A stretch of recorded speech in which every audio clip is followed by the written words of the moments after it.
Hey everyone, Oli here, and this is my review of The Visitation, the fourth story of the 19th season of classic Doctor Who, starring Peter Davison as the Fifth Doctor. The Visitation is the 120th story overall. It's 4 parts long and is written by Eric Sayward. So now they're in the 120th story in Doctor Who. That means we're pretty much 3/4 of the way through classic Who. Not much left to go. Hooray! So the plot of The Visitation is as follows.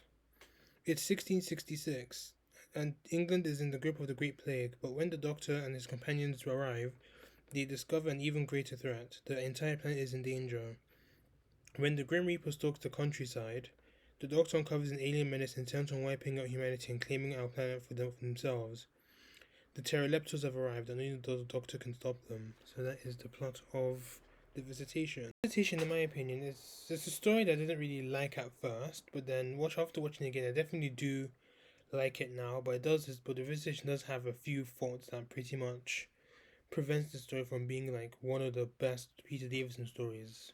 The production was quite good. I really like the Pteroleptor ship set, and I love how futuristic it looked in comparison to the 17th century setting of England. There was a very aggressive difference, which I quite liked, and I also like the set of the London streets where the climax took place, which is actually Pudding Lane, where that's where the Great Fire of London originated from.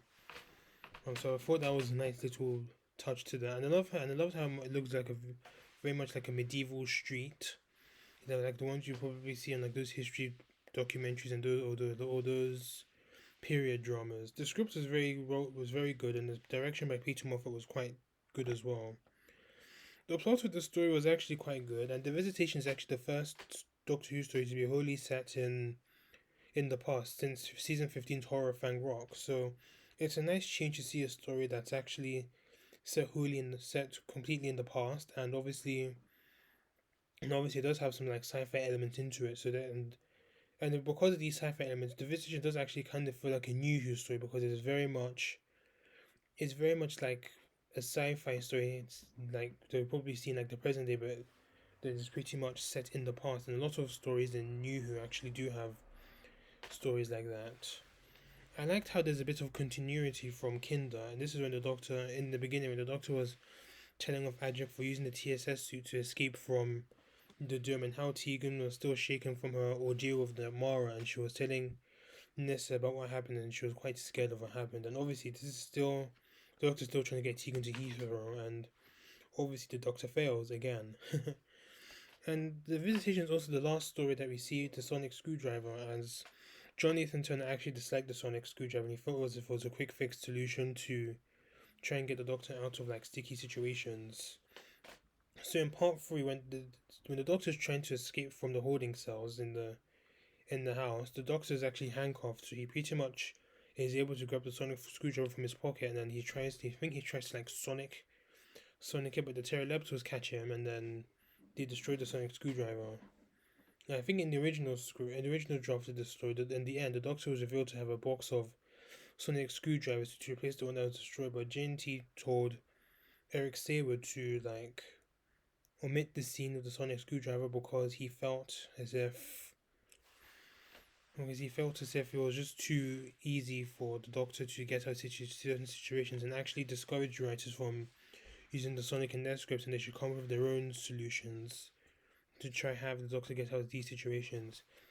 I actually do agree with John Nathan Turner for getting rid of the sonic screwdriver, but at the same time I also kind of disagree with his reasoning because yes, I do agree that the sonic screwdriver is pretty much used as like a magic wand for the Doctor to be like buzzing around all over the place, and was quite tedious in Judy Whittaker's first series, and it did become too much of a helpful tool for the Doctor quite a few times. But at the same time, the sonic screwdriver is pretty much synonymous with the Doctor, like James Bond and his fancy gadgets and stuff like that. Like if you strip James Bond of his gadgets, what is there? So that's why I felt like the sonic screwdriver was. But also at the same time, I think the sonic screwdriver usage in Classic Who wasn't used as heavily as it was in New Who. So I don't really understand why or how John Nathan Turner came to think that the sonic screwdriver was overused, even though you only saw like the sonic screwdriver once in every few stories in the past few stories of Classic Who. But I do agree with how stripping away the Doctor from the sonic screwdriver helps helps the writers become creative how the Doctor can actually get out of any tight spot, so to speak. Of there were some very good moments in the story, like this is destroying the android in the TARDIS, and the Pterodactyl is actually destroying the sonic screwdriver, and how the climax of the story actually took. And the climax of the story, which the Pterodactyl was dead in the fire, I kind of like the struggle that the Doctor was having with the Doctor, Richard Mason having with the Pterodactyls, Tegan as well. I think she was trying to like save the Doctor and Mace, but then they were trying, but then obviously the Pterodactyls were too strong, and there was a bit of a fight that started on the floor. Adric and Nissa walked in, tried to put out the fire, but it didn't work. But also liked the scene, but I also liked how it was revealed how that the story actually took place, how the story was pretty much responsible for the Great Fire of London, which obviously helps with the continuity when the Doctor mentioned in the Pyramids of Mars when he was accused of starting the Great Fire of London, which the accusation was partly right because it was actually the pterodactyl's gun exploding on the floor. No, because the Doctor actually think he forgot to realize that the gun was on the floor and it caused the fire to like spread. I also liked how the android saved the Doctor and Richard Mace by pretending to be the Grim Reaper when they were about to get killed, and they all just ran off when they saw the Grim Reaper, or the android, so to speak. On to the acting, which I thought was quite good. Peter Davison was very good in the story, and his confidence is definitely growing story by story, and we do see more of his character forming, as he is a bit more argumentative, unreasonable, and stubborn at times, and this was pretty much evident when he asked Nissa to go back to the TARDIS and try and modify like a sonic booster to try and destroy the android, but obviously Nissa thought that it would be a bit unreasonable to try and go against the android with a sonic booster because the android can literally just like shoot at a distance, and the sonic booster, as you saw, that actually took time to Nissa to like boot it up and destroy the android, and the Doctor is pretty much arguing with her, saying that please don't lecture, like saying that if you're done lecturing me, I understand you, but just go back to the TARDIS, please. And I also liked how, and it was also quite a funny scene because Davison's voice actually cracks when he delivers this line. And also, there was another scene in part 4 when Nissa and Adric were trying to pilot the TARDIS inside the house, but then they were struggling to land. But then the TARDIS finally does land. The Doctor's a bit ungrateful, and he makes like a very snide remark. And obviously, Tegan actually tells the Doctor off, and she does tell Adric and Tegan Nissa that she's pleased to see them. And it does show, and obviously the part when the Doctor was arguing, or the Doctor was pretty much failing to understand why Tegan was upset that the Doctor failed to get her back to Heathrow, and then they apologize to each other about it. Yeah, but it does show how much the Doctor is how the Doctor can be. It is a bit from Floss. It can be a bit flustered. He's a flustered character because he's quite. I wouldn't say scatterbrained, or so to speak, but he's kind of like Adric, but he's like. Hence the reason why the two always argued all the time. I think he's more. The Doctor's all like human, failing to see stuff. It's just all very like not all over the place, but he's just very like disorganized, and how he can haphazardly come up with solutions and have a high tendency not to succeed, such as the sonic booster, for instance. But he does get better in this area. I also like how he tried to escape with the pterodactyls, but with the sonic screwdriver, the pterodactyls caught him with the sonic screwdriver and he destroyed the sonic. And I also like the delivery on this line at the end when he was telling his companions about why they shouldn't put out the fire, because the Doctor did say they should let history run its course, and obviously he doesn't tell them why, but then obviously, as we all know, it was the Great Fire of London. So I think it does have that. The Fifth Doctor does have that bit of cheekiness to him that pretty much makes him stand out in comparison to the other Doctors. And I think Peter Davison also named The Visitation to be one of his favourite scripts. I think Matthew Waterhouse actually said that he was actually shaking with excitement when he first saw the script.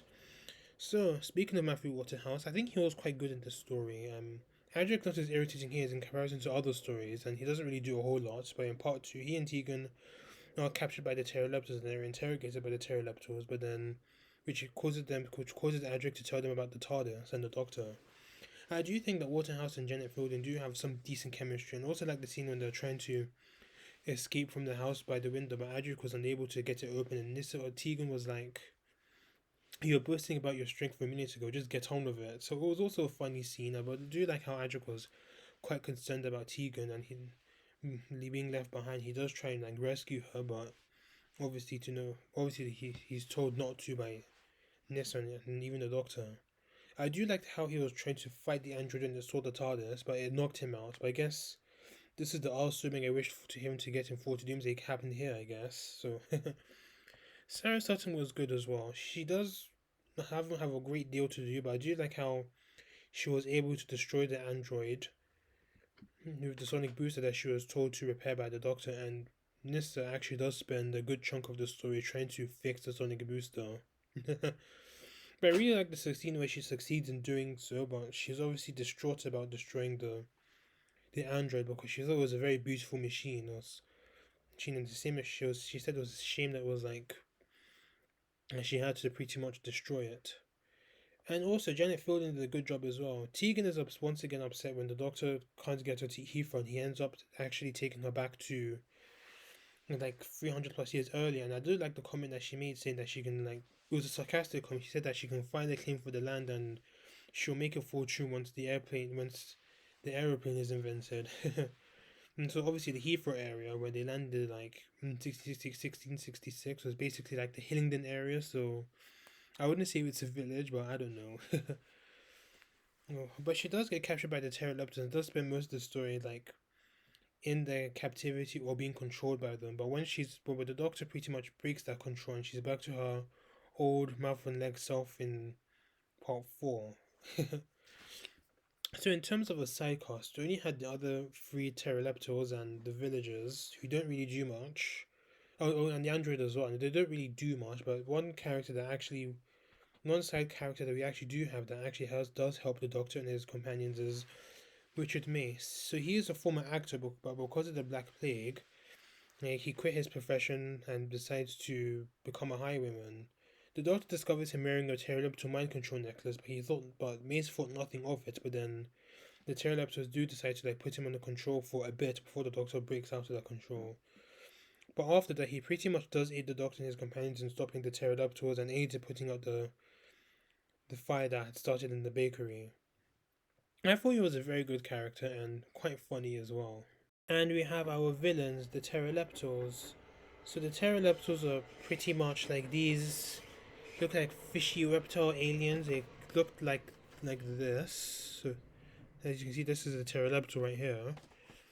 The Pteroleptors, along with an android they reprogrammed, escaped from a prison planet named Raga, and their ship collided with a asteroid storm, which caused their ship to crash near the village. So the four Pteroleptors actually survived survived the crash, and they pretty much get the villagers to do their slave work for them, and they pretty much planned on using the Great Plague to try and wipe out Earth, so they can like inhabit the Earth and get more Pteroleptors to come into Earth.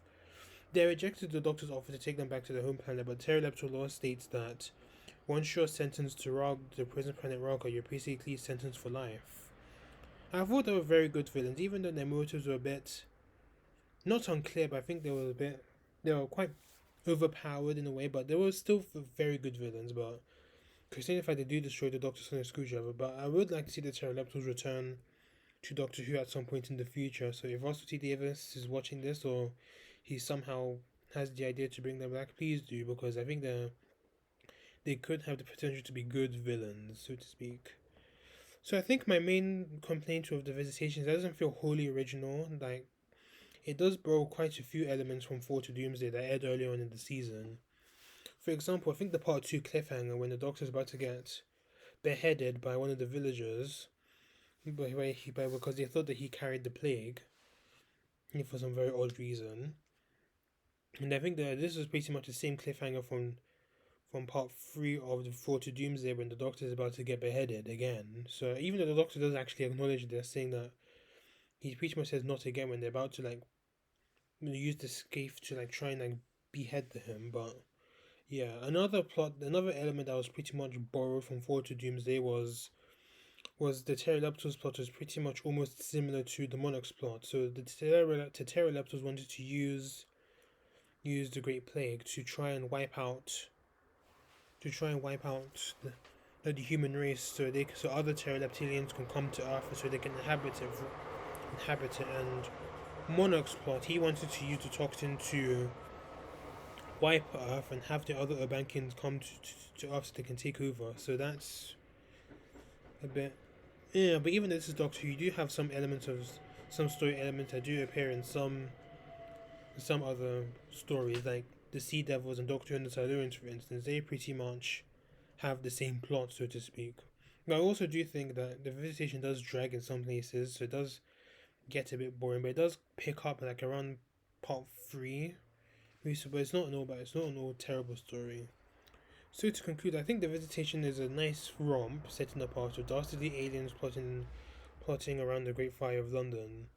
And so I give the Visitation an 8 out of 10. My next review will be Black Orchid, so thanks for watching this review. Please subscribe to my channel if you haven't done so already, and please let me know what you thought of this review and Black Orchid itself. Follow me on social media, my pages are listed in the description box. Until then, see you later.